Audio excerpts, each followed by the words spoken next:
What did Abbott overlook that could turn 5 new GOP seats into a political disaster?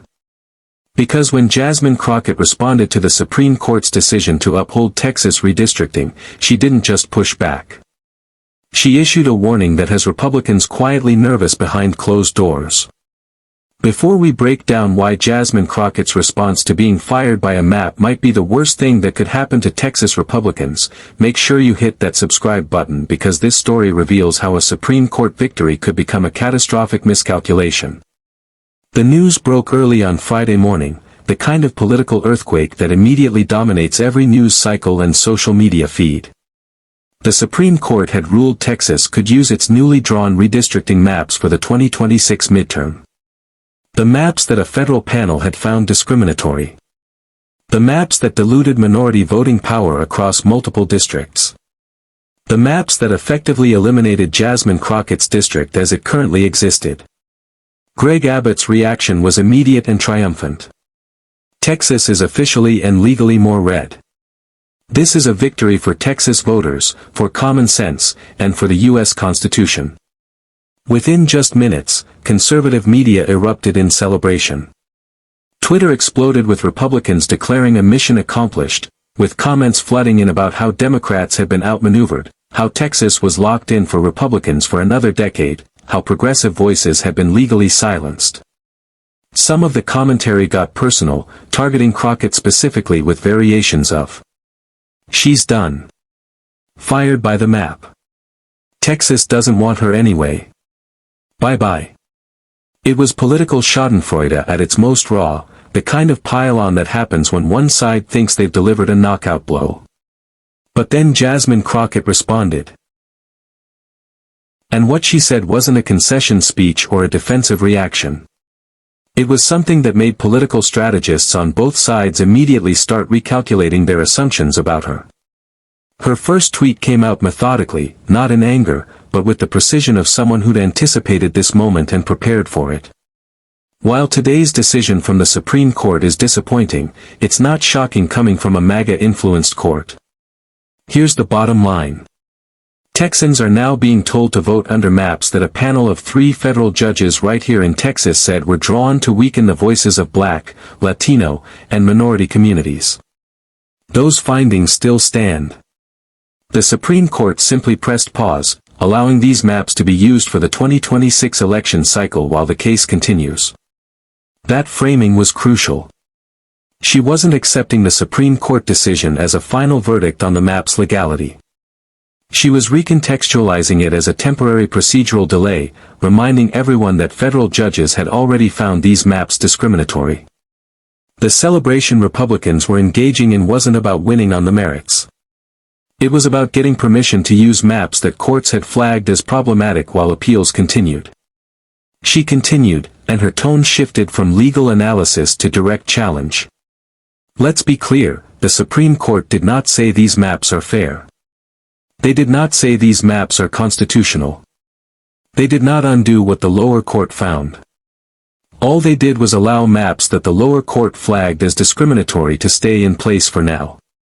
With each sentence, she was systematically dismantling the narrative of Republican victory. They hadn't won the argument. They'd won a stay of execution for maps that were still under legal challenge. It was the difference between we proved our maps are legal and we convinced the court to let us use our maps while people are still proving they're illegal. That distinction mattered, and Crockett was making sure everyone understood it. Then came the warning that would become the most widely discussed part of her response. The part that turned her reaction from defensive to offensive. To every politician celebrating this decision, let me offer a word of caution. Don't get too comfortable. These maps were drawn like political Russian roulette, slicing districts, tightening margins, and assuming voters wouldn't fight back. When you push district lines this far, you risk losing the very seats you thought you locked in. Political Russian roulette. The metaphor was deliberate and devastating. She wasn't just saying that the maps were unfair. She was suggesting they were strategically reckless, that Republicans had been so aggressive in trying to maximize their advantage that they'd created vulnerability in districts they thought were safe. It was a prediction and a threat wrapped into one phrase. She backed up the warning with recent evidence. We've already seen this play out. Look at Tennessee. They saw how tight that race got. If a so-called safe district can shrink to single digits, nothing is guaranteed. The Tennessee reference was pointed and powerful. Republicans had redrawn districts there, too, confident they'd locked in their majorities. But in the special election that followed, a supposedly safe Republican seat had nearly flipped, the margin shrinking to less than 5 points in a district that had been double-digit Republican for years. It was proof of concept for Crockett's argument. Aggressive gerrymandering could backfire when it energized the very voters it was designed to dilute. Her second tweet continued the theme, adding another layer to her warning. Even Texas Republicans are bowing out of 2026. They see the writing on the wall and know these maps could turn into a disaster for their own side. This was new information that hadn't been widely reported yet. Republican incumbents in Texas quietly declining to run for re-election. It could be coincidence. Retirements happen every cycle. But the timing suggested something else. Experienced politicians looking at redrawn districts and deciding they didn't want to risk a loss in what was supposed to be a safe seat. If Republicans themselves weren't confident in these maps, why should anyone else believe Abbott's declarations of victory? Crockett's conclusion brought everything together with a statement that was part defiance, part political strategy, and part direct challenge to the power structure that thought it had silenced her. So, if Republicans think these maps guarantee them power, they're in for a surprise. The final say does not belong to Donald Trump, Greg Abbott, or a Supreme Court willing to look the other way. The final say belongs to the people of Texas. When Texans have their say, the results will speak for themselves. The response to her tweets was immediate and divided exactly along the lines you'd expect. Conservatives dismissed her as a sore loser in denial about political reality. But something else was happening too. Something that the dismissive reactions missed. Her tweets were being shared tens of thousands of times by voters, particularly Black and Latino voters who felt seen, who felt their frustration validated, who felt energized rather than defeated by her refusal to accept this as a final outcome. Comments poured in from supporters. "We support you, Jasmine. Keep fighting. The power is with the people." Maps drawn in back rooms only look invincible until voters see what was done to them. The emotional resonance was palpable.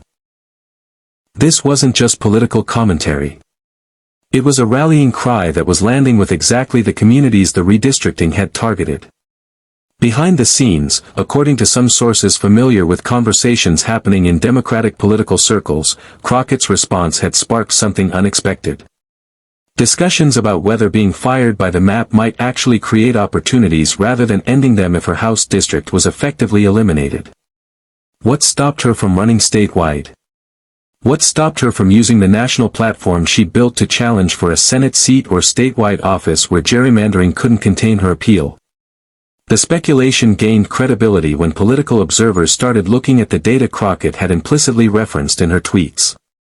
The new Texas maps did add what Republicans calculated as 5 safe GOP seats. But to create those safe seats, they'd had to spread Republican voters thinner across multiple districts, reducing margins in seats that had previously been comfortably red. They'd played a zero-sum game, create new safe seats by making existing seats less safe.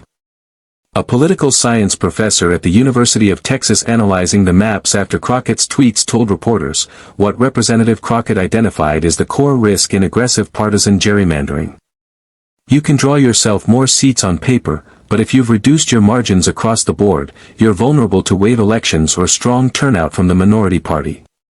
The 2018 midterms showed this in multiple states. Gerrymandered maps that looked invincible suddenly cracked when voter enthusiasm exceeded the models the maps were based on. More concerning for Republicans, Crockett's warning about Tennessee wasn't an isolated example. In Wisconsin, aggressive Republican gerrymandering had created multiple districts that flipped when Democratic turnout surged. In North Carolina, supposedly safe seats had become competitive when courts forced slightly less partisan maps. The pattern was clear. Maximum gerrymandering created maximum vulnerability when conditions changed. And Crockett was explicitly promising to change the conditions. Her tweets weren't just commentary. They were a declaration that she and the voters she represented would not accept these maps as legitimate, would not treat them as permanent, and would fight to prove they were as vulnerable as she claimed. When a political figure with her national profile and her proven ability to energize voters makes that promise, it becomes a self-fulfilling prophecy. She would organize, fundraise, and campaign specifically to prove these maps could be overcome. And Republicans would have to defend against that mobilization in districts they thought they'd made safe. Greg Abbott's celebratory tweet, "Texas is officially and legally more red," started to look less like a victory lap and more like premature celebration. Several Republican political consultants, speaking anonymously because they didn't want to publicly contradict the governor, expressed concern to reporters that Abbott's rhetoric was creating complacency among Republican voters while simultaneously energizing Democratic opposition. When you declare victory this definitively, you risk your own voters thinking they don't need to show up while giving the other side a rallying point. One strategist explained, Crockett just gave Democrats a narrative. These maps are illegitimate, temporary, and beatable. That's a much more energizing message than "we got screwed and there's nothing we can do about it." The contrast between Abbott's triumphalism and Crockett's strategic defiance crystallized different approaches to political setbacks. Abbott was treating the Supreme Court's procedural decision as a final victory, declaring the matter settled. Crockett was treating it as a temporary obstacle to be overcome, explicitly promising that voters would have the final word regardless of what courts or map jars intended. One approach assumed the map determined outcomes. The other approach promised to prove that voters could overcome even rigged maps. In the days following the tweets, signs emerged that Crockett's message was resonating beyond just her existing supporters. Voter registration organizations in Texas reported spikes in registration requests, particularly among young voters and voters of color. Democratic donors started directing money toward Texas races that had previously been considered uncompetitive. And perhaps most telling, several Republican incumbents in redrawn districts began running ads emphasizing their independence and local focus. The kind of positioning you do when you're worried about a competitive race, not when you're confident in a safe seat. A Democratic political operative familiar with Texas politics offered this assessment. What Jasmine did was reframe a loss into a mission. Instead of accepting that she got redistricted out of power, she turned it into proof that Republicans are scared of her and voters like her. And she promised those voters that they could prove the maps wrong. That's powerful messaging. It transforms what could have been demoralization into mobilization. The question that remained unanswered, deliberately so from Crockett's perspective, was what she planned to do next. Her district as currently configured might not exist in 2026, but that didn't mean her political career was over. She was hinting that their attempt to eliminate her from the House might result in her running for something bigger. In her final message embedded in the tweets, Crockett had articulated the core principle that made her response more than just political positioning. The final say belongs to the people of Texas. It was a democratic faith that transcended the cynicism of gerrymandering and the disappointment of Supreme Court decisions.